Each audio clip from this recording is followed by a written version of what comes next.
Alors, nous faisons appel à l'instructeur de ski. Ici, voici des skis que M. Taburn va nous identifier. Qu'est-ce que c'est, ces skis-là, M. Taburn? Dans mon connaissance, c'était un manufacture Spitskin. Puis c'est des skis laminés. Ils sont fabriqués avec 2-3 épaisseurs normalement. On ne le voit pas ici dans le caméra, mais normalement c'était le même. Ça devenait plus fort. Les fixations, vous voyez, il y avait un ressort ici. Puis quand le bottine était rentré en fixation, là c'était monté après la botte de ski. Puis là, tu fermais ça quand c'était pas lié. Puis ça devenait très serré. Puis pour avoir un peu de tension, ça serait d'or par exemple. Excusez-moi. Ça c'était comme ça. Puis là, la bottine était attachée un peu plus fort vers le ski. Oui, mais on avait toujours le talon libre, hein? On pouvait soulever le talon, c'est ça? Pas aujourd'hui, par exemple. Non, non, pas aujourd'hui. Là, c'est beauté, quasiment. Et pour la hauteur, comment vous calculiez dans ce temps-là? Ben, normalement, on était comme ça. Pas de...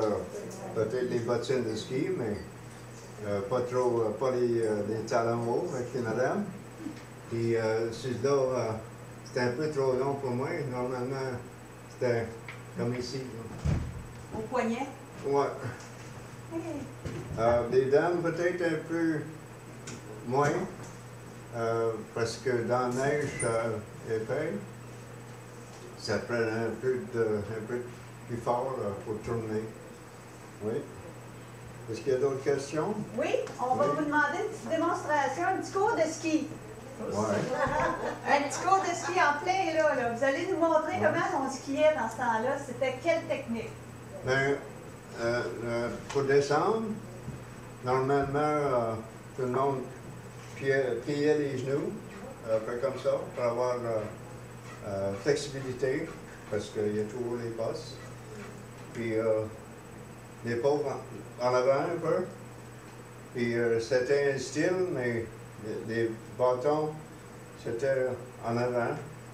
Il y en a qui faisaient plus près de le corps, mais on trouvait que tu avais moins de contrôle quand les bras étaient en avant un peu.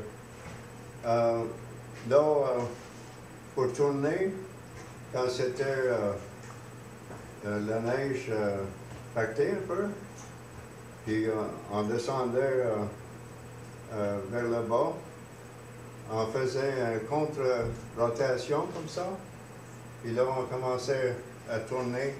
Les skis ont supposé de vous suivre un peu. Les skis sortaient en dehors un peu. Là, tu changeais de poids de côté vers le bas. Puis là, tu faisais une rotation avec l'épaule pour venir. Il y avait aussi, quand on parlait de modéré, il y avait toujours le snowplow, avec les skis faits de même en V. Chasse-neige. Oui, chasse-neige, c'est ça, OK. Il y a bien des mouvements, mais ça prendrait quasiment la neige puis une côte pour faire ça ici. On vous remercie beaucoup pour votre cours accéléré de ski.